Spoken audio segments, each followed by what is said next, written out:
metaphysical science, this station and other public television stations nationwide, and by the Corporation for Public Broadcasting. During the Iran-Contra hearings, one of the most sensitive issues raised was Israel's role in the covert arms network. Well, Israel was already involved. Wherever you look today in Central America, you find Israeli weapons or weapons that were sold by Israel. You can also find Israeli military advisors. There are no official Israeli military advisors in Central America at all.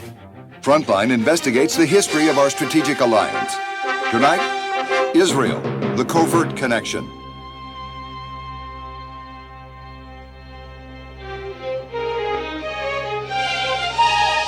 From the network of public television stations, a presentation of KCTS Seattle, WNET New York, WPBT Miami, WTVS Detroit, and WGBH Boston. This is Frontline with Judy Woodruff. Good evening. The trial of Oliver North revealed once again the tangled, sensitive, and often secret relationship between the United States and Israel. In the trial, U.S. government documents revealed Israel secretly provided weapons to the Contras at the request of CIA Director Casey. Tonight on Frontline, we go to Israel to examine the long history of the U.S.-Israeli covert alliance. It's a history which is told by Israelis, who speak frankly about the secret role their country has played in Central America, Africa, and the Middle East. Our report is called Israel, the Covert Connection, produced by Leslie and Andrew Coburn, and reported by Leslie Coburn.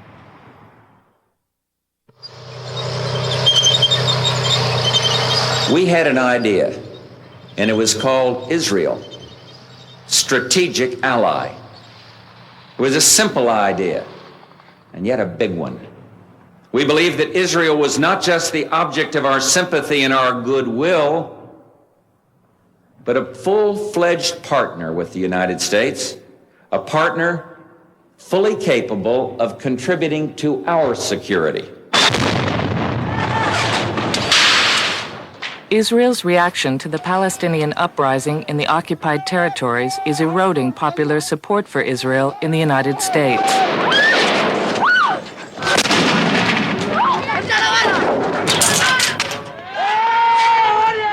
According to recent national polls, half of all Americans now consider Israel to be, quote, an unreliable ally. That is not the view from the White House. Some people still have trouble saying the words Israel, strategic ally. I don't. Israel, strategic ally. And it's got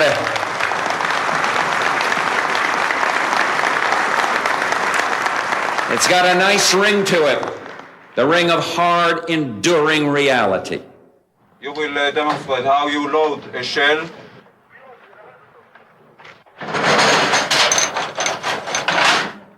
"20 miles from the Palestinian uprising, the Israeli army treats American defense contractors to a display of military hardware.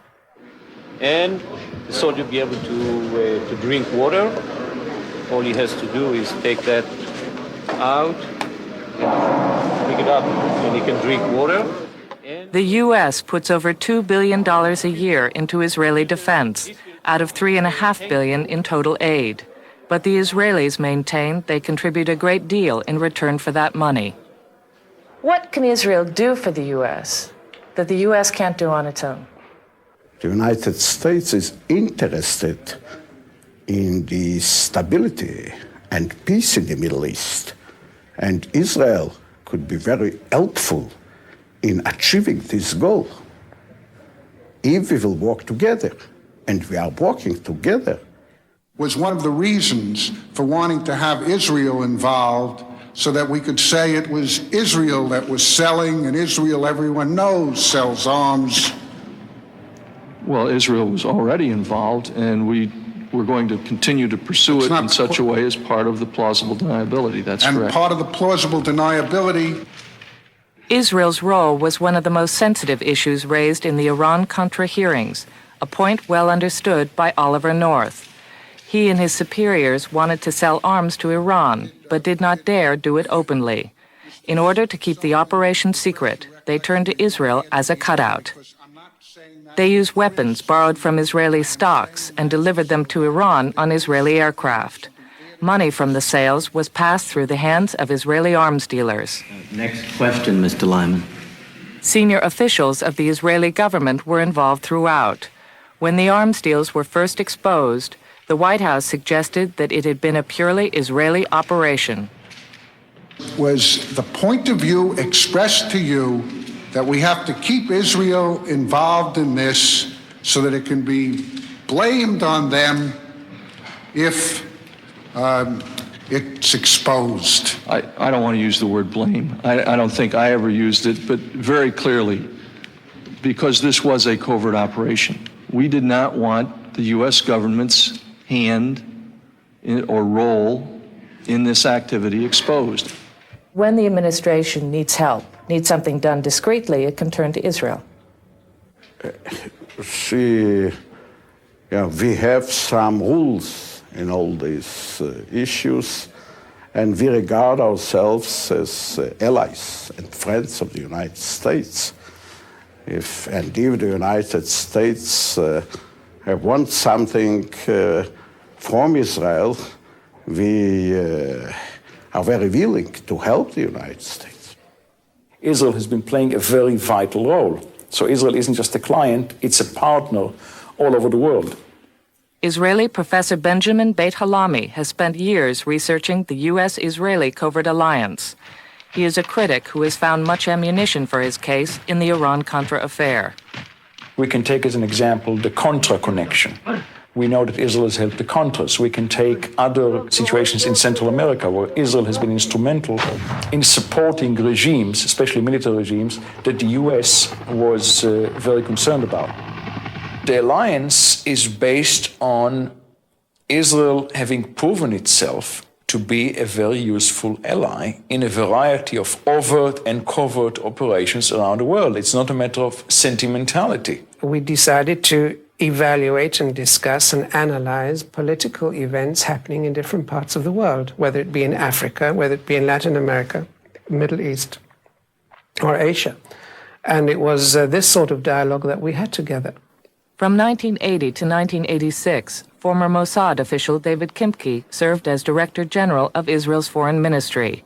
He is now Israel's official ambassador at large. He was the key link to the Reagan White House. From every point of view, the United States saw in Israel a partner to share its opinions, its views, and to even, although this may sound presumptuous, but even to get help in one or two things. What would you say that Israel is doing for the United States in the Third World or around the world in terms of military assistance? I think almost everything. Supply arms, supply military expertise, training, organizing and operating intelligence services. General Madi Peled has been one of the few members of Israel's parliament to question his country's contribution to the alliance. Doesn't that cast Israel in the role of a proxy or surrogate? It does, and I think that Israeli governments are very happy to fulfill that role. We see cooperation, not only very strong cooperation here in the Middle East, but cooperation in Africa, cooperation in Central America. Yes, for instance, yes, in Africa or in Central America or Latin America, the cooperation is directed towards the assistance given to underdeveloped countries. Israel has a long experience in this field, and if they have a certain assistance of the United States or a cooperation, we can do it together in a very efficient way. We have a good technical cooperation with certain countries in agricultural things, mainly in agricultural things. And this has been very much encouraged by the United States. You know, things like encourage how to grow crops more efficiently and in a better way. And our experts sometimes are quite happy to go in completely out-of-the-way places where you don't find many other non-Latin American people. And they do a very good work, if I may say so. Now, that has happened in countries like Salvador, and that's been our only presence in Salvador, contrary to what some people have said about all sorts of military advisors. Yes, there haven't been any. But we have had some agricultural advisors, that's true. I would say that's our main help in Central America. Wherever you look today in Central America, you find Israeli weapons or weapons that were sold by Israel. You find the Galil rifle, you find the Arava transport plane. You can also find Israeli military advisors. We know that several leading officers in the Salvadoran army got their training in Israel, and they're quite proud of that. Over the course of the civil war in El Salvador, Israel has been the second most important source of military supplies for the government side, after the U.S. When human rights violations cost El Salvador its American military aid for a period after 1977, the Israelis were on hand to fill the breach, selling everything from Uzi machine guns to napalm. All over Latin America, the military class admires Israel and sees Israel as its best model.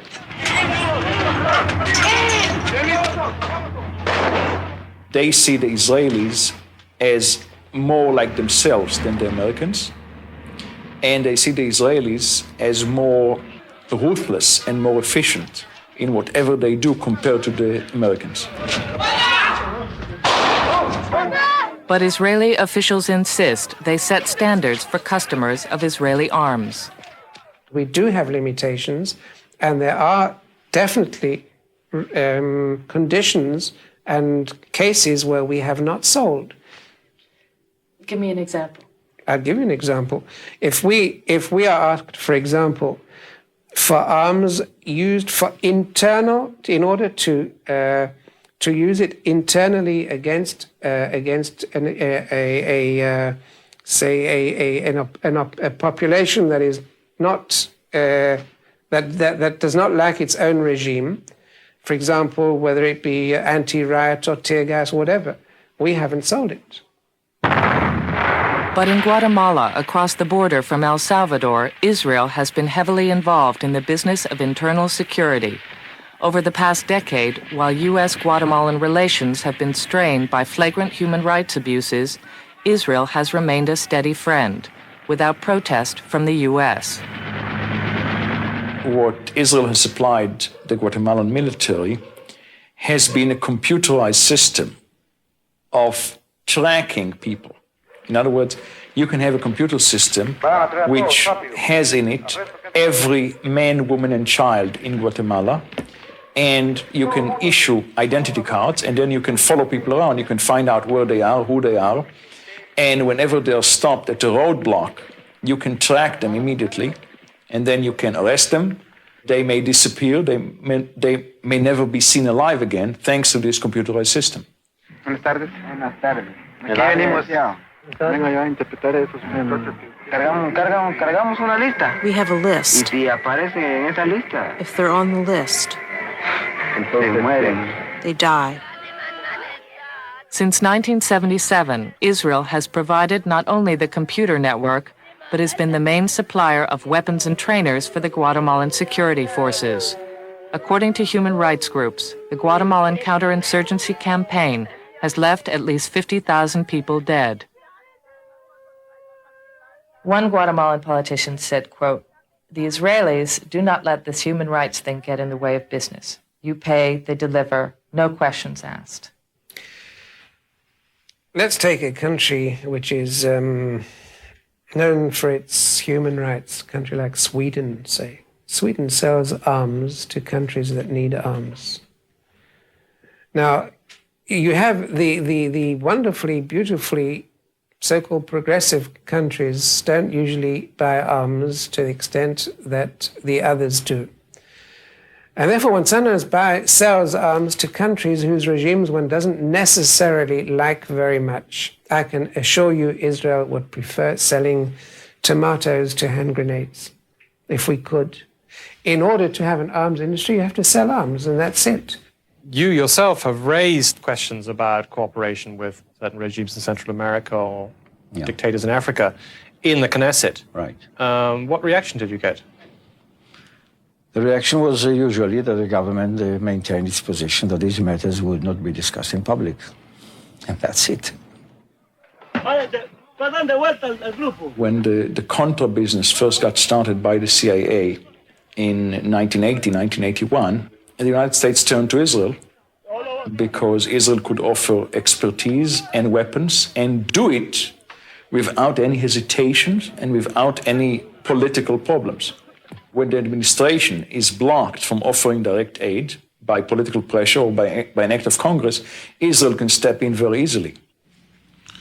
Did you have any discussion about the possibility of, in effect, farming out the whole Contras support operation to another country, which would not only provide the funding, but give it some direction?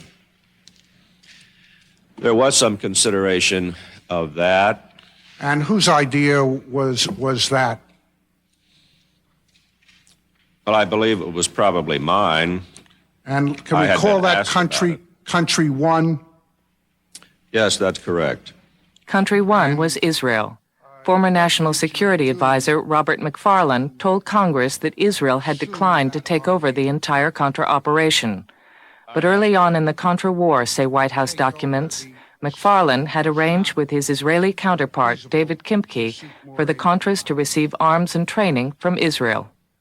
Oliver North acknowledged this assistance in a memo to his superior, Admiral Poindexter, in September 1986. Quote, Israeli arms.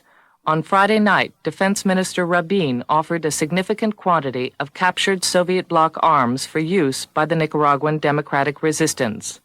These arms will be picked up by a foreign flag vessel this week and delivered to the Nicaraguan resistance. If Perez raises the issue, it would be helpful if the president thanked him. End quote. The Contras military commander, Enrique Bermudez, made no secret of the help he had received from Israel. We received some weapons from that Israeli government took from the PLO in Lebanon. I can assure you that we have not had an ongoing supply of weapons, and we have not had military trainers in those Central American countries that you're talking about. I know that this has been said repeatedly, that we've had them in the Nicaraguan business and in Salvador. This just happens to be not true. Are you saying that there are no Israeli military advisors in Central America at all? I'm saying that there are no official Israeli military advisors in Central America at all. Yes. How about unofficial? Absolutely not. But we found some at home in Israel. And I make the shot. This is one of Israel's top military advisors. At a firing range north of Tel Aviv, Lieutenant Colonel Amatzia Shawali talked to us about what he does and where he does it. What's this? I'm just checking the pistol. He has done several tours training security forces in Central America. This is a Beretta. 22. Mm-hmm. And this is a Uzi. Submachine gun. He chose his words carefully. Italian. What about in a place like Central America? What do you find about their abilities when you try and train these people? In the first, what I found, it's a very good motivation and a willingness to learn. They are very open. And if people got motivation, you can give them everything. Take the magazine. Okay, now charge. Quick, very good, very good. Now aim to the target. Very, very easy. Squeeze. Very good. You hit. Is it difficult for someone like you to adapt from, the Israeli environment's very different from the jungles in Central America? No. If you got the flexibility, the system, the principle of war, it's never changed. You have to be flexible. Yes. You have to be able to move from here to a very different environment. Yes. But do you find that when you go and see people, for example, in the Guatemalan army, do they look up to the Israelis as being very experienced people in these kinds of things? Yes. Pull. The reason is they take the Israelis got more experience. Oh! Now!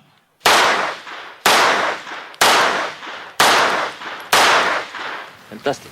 Okay? In a situation like Guatemala, did they invite you to come, or did you go there and say, I'm here, I want to train you? No, I'm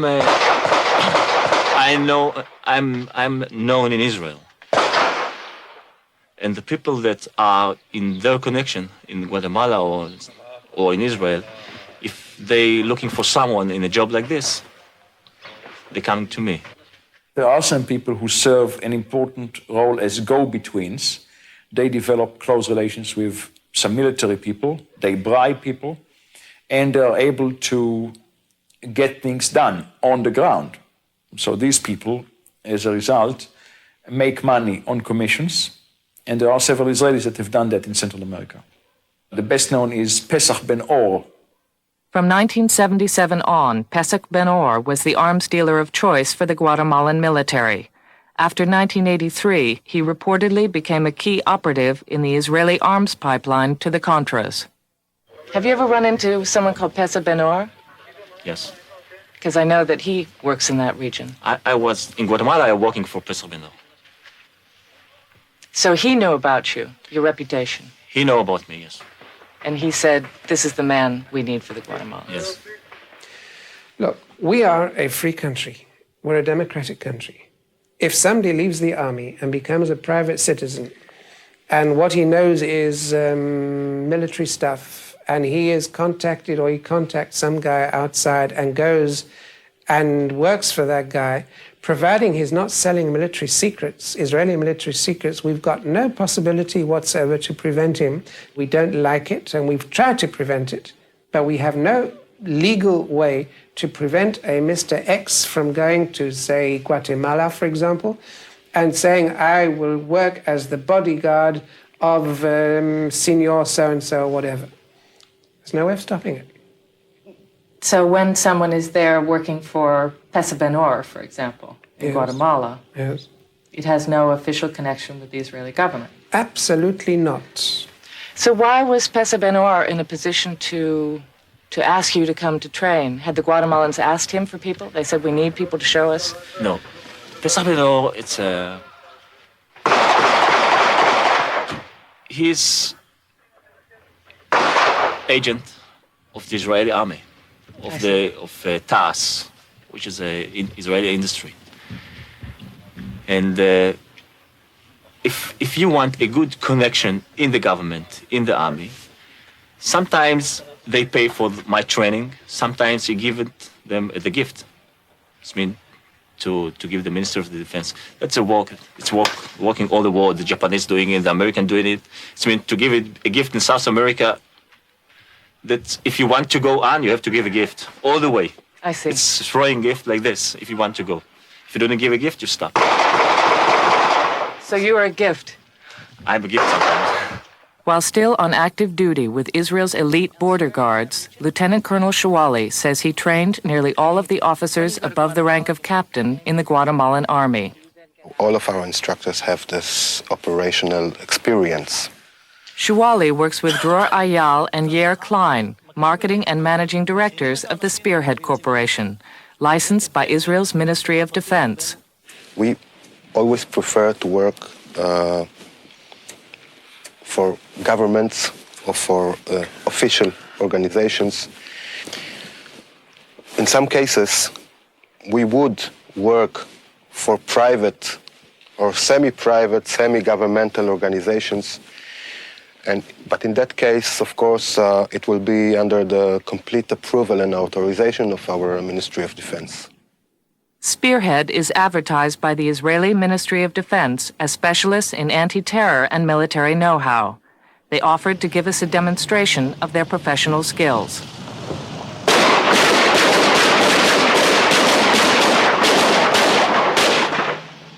The Americans have the problem of public opinion, international image. We don't have this problem.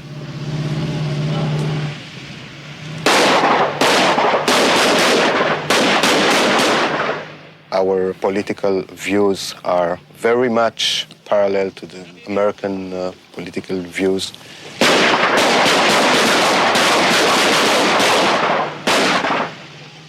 Fighting terrorism, especially in that part of the world. We'll be glad if the American authorities will turn to us and ask us to do the job. Contras. You mentioned the Contras. I think here it's the same thing. The Americans won't interfere directly. We are willing to do it. Do you just assume that the American government will approve of what you're doing, or do you have to ask permission? We are positive that what we're doing is within the interests of the Americans, and so far it was always like that. You'd have heard about it if it wasn't. Of course. How's business? איך העסקים? אנחנו נראים טוב. Do we look okay?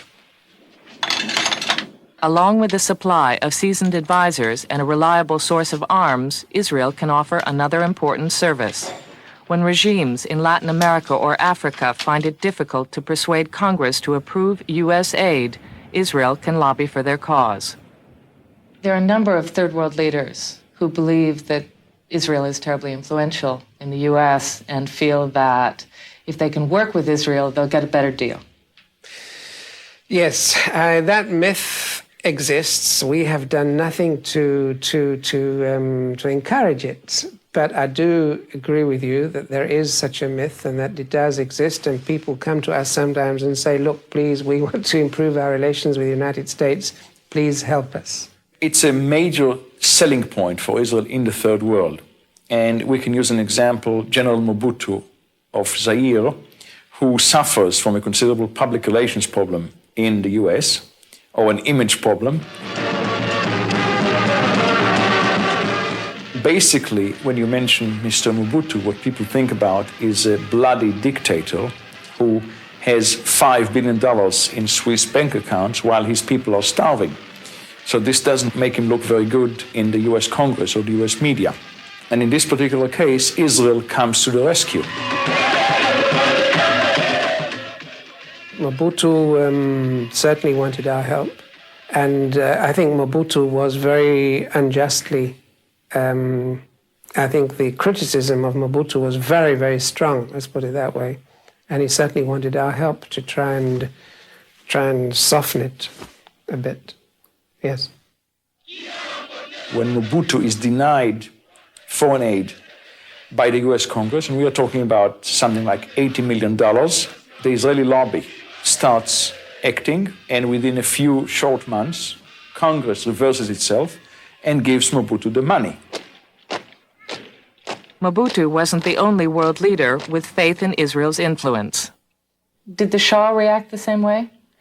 Oh, yes. The Shah, if there'd be any anti-Iranian article in any newspaper in the United States or even in Europe, he would call us and say, why did you allow this to happen? And we would, in vain plead innocence, saying that we don't control the whole of world press, as some people think we do. We don't control the international media. We don't control the banks. And these myths aren't exactly the truth.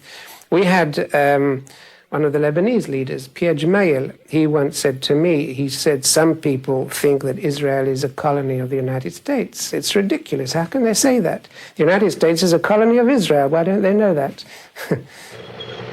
The two countries weren't always so close. Early on, the State of Israel received no arms and little aid from the U.S., but Israel's founders had hopes of a much closer relationship with the United States. Strangely enough, the special, unique relations began in the early 50s, and they were clandestine, completely secret. At that time, it started with a secret cooperation. An agreement was signed between the CIA and the Mossad. Israeli historian and journalist Yossi Melman has studied the origins of the covert relationship. Actually, in 1951, David Ben-Gurion went to the United States and surprised the chiefs of the CIA when he suggested that the two security intelligence agencies should cooperate. The Americans were a bit reluctant about it. They suspected Israel as a socialist country. Eventually, the Israelis persuaded them that the Americans would benefit from the strategic intelligence cooperation between the two countries, and by having Israel on their side, the Americans could benefit from good information about the Soviet Union. We found ourselves in a position that we were able just to penetrate or to solve riddles that others couldn't. Issa Harel was the most powerful intelligence chief in Israel's history. His access to Jewish communities behind the Iron Curtain yielded intelligence that the CIA considered vital. You were able to get information from inside the Soviet bloc that the CIA couldn't get for itself. Yes. In the early 50s, there were huge, massive immigration waves from the Soviet bloc, from Poland, Romania, Hungary, and later on from the Soviet Union itself. Many Jews served in high positions in the government, in the communist parties, and they became a source of information about what was going on there. And for the Americans, it was very important to know what's going on in the Soviet bloc. Now, this cooperation, this agreement between yourself, your organization, and the CIA, was this generally known in America? Not at all. But even in this country, we kept it as a great secret. If it had leaked out at the time, would this have had a bad effect for Jewish people in Russia? Yes, of course, no question about it. And I think in a certain time, we believe that the Russians, in fact, the Russians rather condemned us for it. The turning point was April '56. The Americans were very anxious to get hold of a speech which was made by Nikita Khrushchev, which he denounced Stalin and paved the way for a new image of the Soviet Union. The CIA couldn't get the speech, and the Israeli Mossad, the Israeli intelligence, was able to put its hands on that speech through its agents in the Soviet bloc. And the head of the Israeli Mossad, Mr. Issa Harel himself personally flew to Washington and gave the speech as a gift of the State of Israel to United States. Who in America, in the American government, knew about this cooperation agreement? The President, the Secretary of State, the top people in the Pentagon, another very small group of important people who have some connection with the strategy and the defense of the United States. My name is James Angleton. I'm appearing before the committee today freely and without subpoena. One of the pivots, the main supporters of the joint cooperation was James Angleton. At that time, he was the head of the counter-espionage department of the CIA. I have served in the intelligence community of the United States for 31 years, beginning with the OSS during World War II.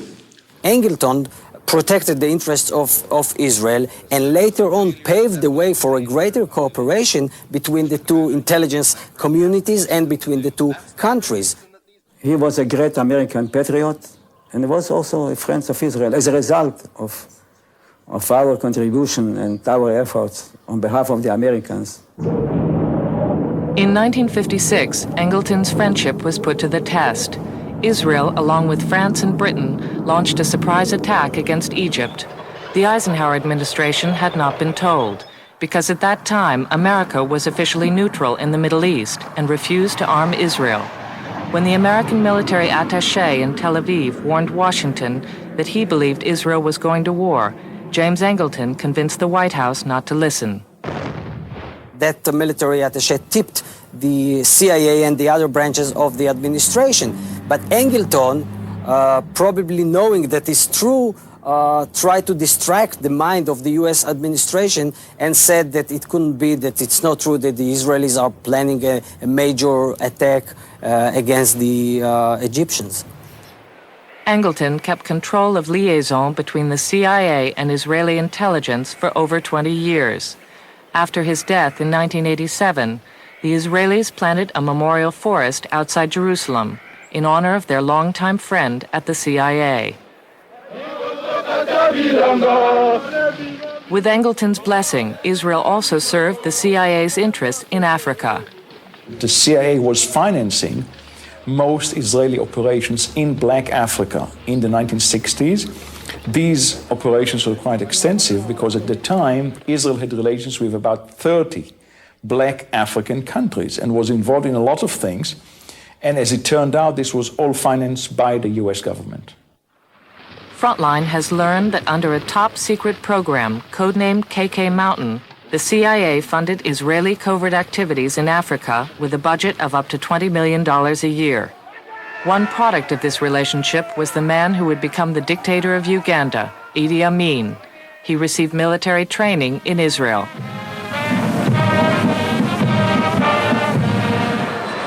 But in spite of the close intelligence cooperation in Africa and elsewhere, Israel had secrets to keep from the United States. In 1957, Israel enlisted France to help build a nuclear weapons plant at Dimona. According to sources both in the CIA and the French nuclear program, the Israelis in turn agreed to supply France with vital nuclear test data obtained by Israeli agents in the United States. When the nuclear reactor was discovered mainly by reconnaissance flights of the US Air Force, Israel said that this nuclear reactor is for peaceful purposes. In 1961, President Kennedy met with Prime Minister Ben-Gurion in New York. It was a crucial meeting. Kennedy agreed that the US would sell arms to Israel for the first time. According to intelligence sources, his decision was due in part to White House fears of an Israeli nuclear arsenal. It was a deal. Once the Americans discovered that Israel had a nuclear capability, President Kennedy and later on President Johnson persuaded the Israelis that if they seize the nuclear development and would allow American inspectors to inspect the nuclear facilities, they would get more conventional arms from the United States, and the United States started supplying Israel with anti-aircraft missiles, Skyhawks, Phantom fighters, and with tanks. Although Israel's nuclear weapons program briefly slowed down, it never stopped. American inspectors were not given full access. Nevertheless, the flow of arms from the United States steadily increased. Once the political barrier was lowered through the Hawk missiles, then things became easier because it's irrelevant. Once you are selling arms anyhow, the US government decided to sell arms to Israel, then it is easier to widen it to airplanes and to tanks and to whatever. Gradually, they became the main source of suppliers for the armed forces of Israel. In June 1967, Israel went to war with Egypt, Jordan, and Syria, capturing all of Jerusalem and what are now the occupied territories of the West Bank and Gaza. Officially, the U.S. was neutral. Secretly, it gave Israel full diplomatic support. The final decision to go to war was not taken, say the Israelis, until their intelligence chief, Meir Amit, had met secretly with CIA Director Richard Helms. The first ones to fire were the Israelis, and the Americans were persuaded by the head of the Israeli Secret Service, the Mossad, who met with the head of the CIA, and through the secret channel got the green light of the administration to start the war. In 1973, it was Israel's turn to be attacked. The U.S. poured in over $2.5 billion worth of emergency military aid during and after the war. U.S. military spending for Israel soared, at the same time as Arab nations began spending billions for American hardware. The war was a turning point because Israel now came to expect major gifts of American arms and money as routine. In the next 15 years, Israel would receive over $27 billion in U.S. military aid. Today, that aid guarantees Israel an important ally in Washington, the defense lobby. When American contractors and lobbyists turned up in Tel Aviv last fall, the Defense Ministry was anxious to show them what Israel has to offer. Weapons are now Israel's biggest export, and 1 out of every 4 Israelis makes a living from the industry. But to survive, the Israeli defense business has to have American support, not only cash aid, but also technology handed over by the U.S. Being pushed here by an M60 tank, the bridge enables crossing ditches and other ground obstacles. Thanks to the strategic relationship, Israel gets much of the American know-how it needs to develop products for sale abroad. The question of what technology should be released to Israel is one of the most sensitive issues in the Pentagon. The tank is crossing the bridge and ready for the next mission. Not all the technology is open to us. The US technology is open to us. When technology is open to us, when we are reaching the standards of our own technology, and when the US government sees that we are already, and anyhow we master that technology, then they are releasing it. So in a sense, they are forcing us to do R&D in certain areas which are not open to us in order to get to them. But if Israel desperately needed some technology and was being denied by the US government, what do? We develop our own.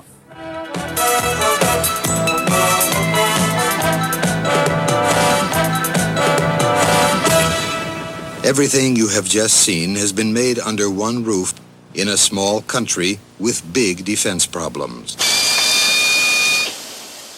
If it is given or bought from the United States, there is no need to get it by other means. But there are certain technologies when it comes to the nuclear technology, when it comes to some other very, very sophisticated advanced technologies regarding avionics of the Air Force, then it's difficult even for a good ally of the United States, such as Israel, to get it from the United States. And then, in that case, Israel is trying to get it either from other sources or to steal it, if you wish. Stolen technology from U.S. companies has turned up in Israel more than once. U.S. Customs tracked one case of theft to an American company called NAPCO. Sir, I have here with me a USA federal search warrant. We will search all the buildings. This is what we're looking for. NAPCO had obtained a top-secret process for chrome-plating tank barrels from the U.S. Army. The plans turned up in Israel. In 1987, NAPCO pleaded guilty to illegal export. Not only did Israel steal the Army's edge on improving U.S. tanks, but they built a top-secret plant in Israel to duplicate the process. Israeli Military Industries, also known as TASS, financed the plant with $1.9 million of U.S. aid money. Questions about theft have been raised about technology ranging from cluster bombs to nuclear triggering devices. But the most shocking of all was the case of Jonathan Pollard, the U.S. intelligence analyst recruited to spy for Israel. He delivered more than 800,000 highly classified documents from U.S. naval intelligence to his Israeli controller. Many of the documents he was asked to steal detailed ultra-sensitive technology that the U.S. had no intention of sharing. If the United States government and people were offended that we had to resort to spying on the United States, that was bad. I mean, we didn't like it. Zvi Rafia is a key lobbyist for Israeli defense interests in Washington. It's not just being caught. It's the fact that among very good friends, close allies, etc., one had to resort to such a means to get something. Although, on the other hand, one can say, and I don't mean to justify what took place, but I can only say that if one had to resort to such a case, maybe one didn't get what he thought he should get from an ally and a friend. The Americans felt almost like you invite a guest to your house and then he's putting his hands on the family jewelry. Well, how was that allowed to happen? First of all, it wasn't done by the Mossad, which has a secret cooperation agreement with the CIA. And they felt that they either were against it, against spying on a major ally of Israel, or perhaps they felt that they couldn't do it. And therefore, the job was given to another branch of the Israeli intelligence, a secret branch which wasn't known even to the United States until that time. That was the Scientific Liaison Bureau. The Scientific Liaison Bureau, or LACAM, was not named in this classified 1979 CIA report on Israeli intelligence, captured at the U.S. Embassy in Tehran. But the CIA did know that Israel's top priorities included, quote, collection of information on secret U.S. policy or decision, if any, concerning Israel, collection of scientific intelligence in the U.S., end quote. This mission, it seems, was the responsibility of the Secret Intelligence Branch. It was an agency on top of many other agencies which had a greater liberty of operation, could probably operate with less restrictions than others, although the others are not terribly restricted, but this agency was probably even less restricted than others, and therefore they could go all the way to try and spy on the American Navy. They were there in that business to get technology for Israel for almost any cost.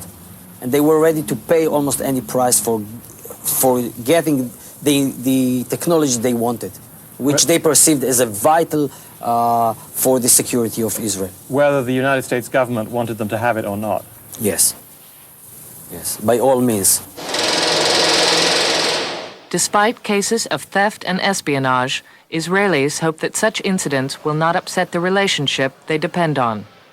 Nothing can be more frightening to the Israeli public than the threat that the United States might not support Israel on a certain issue or a certain problem, or might cut the financial defense. I mean, these matters really frighten the Israelis very much. But having said that, of course, apart from that, the United States is such a huge country with so many opportunities for little Israel to benefit from. So if Israel breaks the rule from time to time on small matters, it's not considered really an unforgivable crime. Israel shares much of its defense technology with a country officially embargoed by the U.S., South Africa. Refueling tankers like this one, sold by Israel, allow South Africa to pursue its enemies far beyond its borders. Since 1977, when the UN embargoed arms sales to South Africa, Israel has sold everything from missiles and jet fighters to howitzers and guns. They have shipped communications equipment, radar systems, and intelligence technology. There is a very high level of collaboration in terms of military training, weapons production, weapon development. The United States, I think, isn't even aware of everything that is going on between Israel and South Africa. Total destruction of the target is assured by a specially developed warhead. Israel's Barak naval missile is reportedly one current co-production with South Africa. The issue of whether Israel has transferred U.S. technology as well as its own was raised in a 1987 State Department report on South Africa. It advised the president to, quote, adopt measures to prevent countries such as Israel that import U.S. arms and defense material from transshipping such goods to South Africa, end quote. Nevertheless, Israel has announced that it will fulfill all existing contracts. The length of these contracts is classified secret. The policy of the State of Israel for the past few years has been to go along with other democratic countries regarding the policy towards South Africa. We have acted, I would say, accordingly, as far as in accordance with what the other democratic countries have been doing regarding South Africa. Which leads me to ask a question about the United States and its Yes. relationship with South Africa. Look, that I can't answer you. I mean, you're saying that countries like the United States or Britain or France at this point are happy with a close relationship with South Africa. I didn't say that. I didn't say that at all. I said that at one time or other they were selling arms. At one time or other. I'm not saying they're doing it today. I'm not saying that we're doing it today. I'm saying that at one time or another that had been a situation. And then it was curtailed. Though there's still arms shipments now going on. Where from? From Israel. I don't know. Israeli defense officials insist that all arms sales involving U.S. technology are coordinated with the U.S. General Modi Had. If you want to sell to Chile, if you want to sell to South Africa. Because it is not, because it is a no alternative situation. We know that we have to coordinate it with the US authorities. And we know that if we want to continue to enjoy the $1.8 billion a year military aid, and the outcome of it is military products, and we want to sell them outside of Israel, we have to coordinate it with the U.S. government. So it's not a question of liking or not liking. Those are facts. Are there any limits on terms of customers that Israel will or will not sell arms to? I don't think so. It is well known that Israel sold weapons or spare parts for weapons to Khomeini. So Khomeini was a very welcome customer when he needed some spare parts for his Phantom fighters. No, I don't think there's any limit or any restriction on who the customer might be.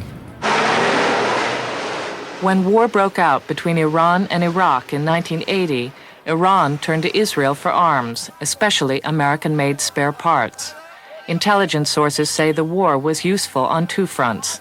It divided the Arab world, while Israel earned huge profits. Israel, in terms of its own strategic thinking, sees Iran as an ally.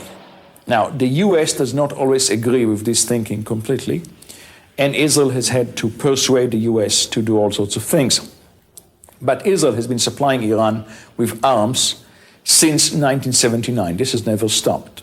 Then there was a story of US involvement, and this is certainly not a case where Israel has dragged anybody into anything, and this is something that has developed out of internal and external pressures on the US government. So when Israel was selling arms to Iran all the way through the first Reagan administration, from 1981 to 1984, was this with American permission, with assent? Certainly, and we have at least two Israeli defense ministers, Mr. Arens and Mr. Sharon, on the record telling the press, telling the media, that this is done with the consent of the US government, and this cannot be doubted. In 1982, Moshe Arens said Israel shipped arms to Iran, quote, in coordination with the U.S. at almost the highest of levels, end quote. That is 3 years before the shipments admitted by the Reagan administration. We know from in the early 80s, starting in 1981, 82, Israel was already shipping arms to Iran. At the time, Moshe Arens and Arik Sharon came out and stated, yes, we're doing it with the cooperation of almost the highest levels of the U.S. government. The U.S. government later said, no, all that started much later. I mean, there was a denial of the cooperation. Would Israel have shipped arms to Iran without the U.S. saying, okay? I think that Israel, as a matter of policy, wouldn't do anything that will be against the laws or the rules of the United States. If we are partners, if we are friends and allies, we have to coordinate and work together. And I think it's in Israel's interest not to do anything to jeopardize the United States' interest. So as a matter of policy, I think Israel wouldn't do that. Israel, on the record, had been selling arms to Iran all through the early Reagan administration. No comment. I don't want to talk about this subject. Sorry. Sales by Israel to Iran were far greater than those revealed by the Iran-Contra investigation. Official records of these sales remain classified. As with the Contras and other operations, Israel's covert role was not fully explored. Does Israel have an alternative to this kind of arrangement of acting as an American surrogate around the world? Well, at this point, the high level of American support for Israel, which means that the U.S. essentially sustains the Israeli economy and the Israeli defense establishment, with this level of support, of course, Israel cannot afford to stop being a major US ally. So it's really out of the question. Is this good for Israel? It's good for Israelis. I would say most Israelis like things as they are. This is my pledge. The American-Israeli strategic partnership is going to be even stronger tomorrow. We need that partnership. It is in our self-interest as Americans. No threat, no stone thrown is strong enough to divide us. No wedge will be driven between us. When in 1982, Israeli Defense Minister Aarons said that Israeli shipments to Iran were approved by the U.S., the State Department responded, quote, "Any Israeli decision to supply was purely an Israeli decision," end quote. As for Central America, the State Department told Frontline that it has no legal authority over sales of Israeli-made goods without U.S. components. And when arms sales are part of covert activity, it is their policy not to comment. Finally, with regard to South Africa, the State Department says it has no evidence of Israel transferring U.S. defense technology. Congress passed a new law in 1987 prohibiting such transfers. However, the law allows existing contracts to be fulfilled. I'm Judy Woodruff. Good night. In 1968, in a Vietnamese village called My Lai, American soldiers massacred hundreds of unarmed civilians. I just started killing any kind of way I could kill. The legacy of that day still haunts the soldiers and the people of My Lai.